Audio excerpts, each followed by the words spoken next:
हाँ जी, resource preemption 'ਚ ਆਪਾਂ ਕਹਿ ਰਹੇ ਸੀ ਕਿ ਰਿਸੋਰਸ ਪ੍ਰੀਐਂਪਟ ਕਰ ਲਓ। ਰਿਸੋਰਸ ਪ੍ਰੀਐਂਪਟ ਕਰਦੇ ਟਾਈਮ ਆਪਾਂ ਨੂੰ ਤਿੰਨ ਚੀਜ਼ਾਂ ਧਿਆਨ 'ਚ ਰੱਖਣੀਆਂ ਪੈਂਦੀਆਂ ਕਿ ਪਹਿਲਾਂ ਕਿ ਕਿਹੜਾ ਰਿਸੋਰਸ ਪ੍ਰੀਐਂਪਟ ਕਰਨਾ ਹੈ, ਕਿਹੜਾ ਜਿਹੜਾ ਪ੍ਰੋਸੈਸ ਉਹਦਾ ਟਾਰਗੇਟ ਹੋਏਗਾ। ਉਹ ਕਹਿੰਦਾ ਅਗਰ ਪ੍ਰੋਸੈਸ 95% ਕੰਪਲੀਟ ਹੋ ਚੁੱਕਾ ਹੈ ਤਾਂ ਫਿਰ ਆਪਾਂ ਉਹ ਤੋਂ ਰਿਸੋਰਸ ਪ੍ਰੀਐਂਪਟ ਨਹੀਂ ਕਰਾਂਗੇ।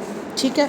ਦੂਸਰੀ ਚੀਜ਼ ਆਪਾਂ ਦੇਖਦੇ ਹਾਂ ਕਿ what should be done with the preempted process. ਜਿਸ ਪ੍ਰੋਸੈਸ ਤੋਂ ਤੁਸੀਂ ਰਿਸੋਰਸ ਲੈ ਲਿਆ, ਠੀਕ ਹੈ, ਇਟ ਮੇ ਵੀ ਹੁਣ ਕਹਿੰਦਾ ਉਸ ਪ੍ਰੋਸੈਸ ਨੂੰ ਤੁਸੀਂ ਕਿੱਥੇ ਲੀਵ ਆਊਟ ਕਰੋਗੇ, ਉਹਨੂੰ ਰੋਲ ਬੈਕ ਕਰੋਗੇ ਟੂ ਸਮ ਅਰਲੀ ਸਟੇਟ, ਠੀਕ ਹੈ, ਕਿ ਜਿੱਥੇ ਉਹ ਸੇਫ ਹੋ ਜੇ, ਜਾਂ ਫਿਰ ਉਹਨੂੰ ਰੀਸਟਾਰਟ ਕਰੋਗੇ, ਕਿਸ ਪੁਆਇੰਟ ਤੋਂ ਰੀਸਟਾਰਟ ਕਰੋਗੇ।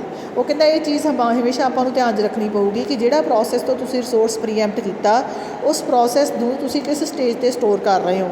ਉਸੇ ਸਟੇਜ 'ਤੇ ਜਿੱਥੋਂ ਤੁਸੀਂ ਵਾਪਸ ਲਿਆ ਜਾਂ ਰੋਲ ਬੈਕ ਕਰ ਰਹੇ ਹੋ ਕਿਸੇ ਸੇਫ ਸਟੇਟ 'ਤੇ। ਉਹ ਕਹਿੰਦਾ ਇਹਦੇ ਨਾਲ ਇੱਕ ਐਫਰਟਸ ਲਿਟਲ ਬਿਟ ਇਨਕਰੀਜ਼ ਹੋ ਜਾਂਦੇ ਆ, ਕਿਉਂਕਿ ਤੁਹਾਨੂੰ ਹਰੇਕ ਪ੍ਰੋਸੈਸ ਦੀ ਸਟੇਟ ਸਟੋਰ ਕਰਨੀ ਪੈਂਦੀ ਹੈ ਕਿ ਜਦੋਂ ਤੁਸੀਂ ਉਹ ਤੋਂ ਰਿਸੋਰਸ ਵਾਪਸ ਲੈਂਦੇ ਹੋ ਕਿ ਉਹ ਪ੍ਰੋਸੈਸ ਕਿਹੜੀ ਸਟੇਟ ਵਿੱਚ ਰਹਿ ਗਿਆ।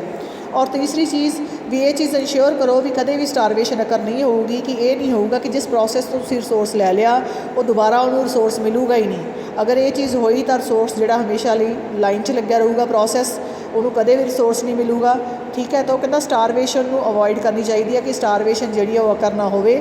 ਜਿਸ ਪ੍ਰੋਸੈਸ ਨੂੰ ਤੁਸੀਂ ਰਿਸੋਰਸ ਵਾਪਸ ਲੈ ਲਿਆ, ਟਰਮੀਨੇਟ ਕਰ ਲਿਆ ਰਿਸੋਰਸ, ਉਹ ਰਿਸੋਰਸ ਜਦੋਂ ਫਰੀ ਹੋਵੇ ਤਾਂ ਨਾਲ ਦੀ ਨਾਲ ਉਸ ਪ੍ਰੋਸੈਸ ਨੂੰ ਅਲਾਟ ਹੋਣਾ ਚਾਹੀਦਾ। ਠੀਕ ਹੈ।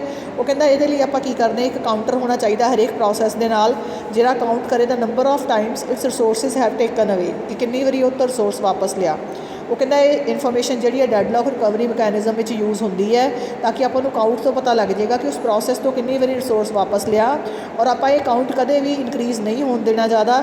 ਕਾਊਂਟਰ ਦੀ ਇੱਕ ਵੈਲਿਊ ਲਿਮਿਟ ਕਰ ਦਿੰਦੇ ਵੀ ਇਸ ਤੋਂ ਜ਼ਿਆਦਾ ਜੇ ਹੋਊਗਾ ਤਾਂ ਆਪਾਂ ਇਹਨੂੰ ਤੋਂ ਰਿਸੋਰਸ ਵਾਪਸ ਨਹੀਂ ਲੈਣਾ, ਤਾਂ ਕਿ ਸਟਾਰਵੇਸ਼ਨ ਦੀ ਪ੍ਰੋਬਲਮ ਅਕਰ ਨਾ ਹੋਵੇ।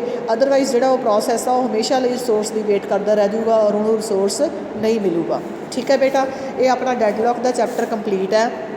ਡੈਡਲੌਕ ਦੇ ਵਿੱਚ ਆਪਾਂ ਨੂੰ ਇਹੀ ਟੌਪਿਕ ਸੀਗੇ ਕਿ ਡੈਡਲੌਕ ਪ੍ਰੀਵੈਂਸ਼ਨ ਮੈਥਡਸ ਜਿਹੜੇ ਚਾਰੇ, ਡੈਡਲੌਕ ਦੀਆਂ necessary conditions, what is deadlock, ਉਹਦੀਆਂ ਨੈਸੈਸਰੀ ਕੰਡੀਸ਼ਨਸ ਕੀ ਹੈ, ਡੈਡਲੌਕ ਨੂੰ ਪ੍ਰੀਵੈਂਟ ਕਿਵੇਂ ਕਰਦੇ ਆ, ਹੈਂਡਲਿੰਗ ਕੀ ਹੈ ਉਹਦੇ ਮੈਥਡਸ ਪ੍ਰੀਵੈਂਟ ਕਰਨ ਦੇ।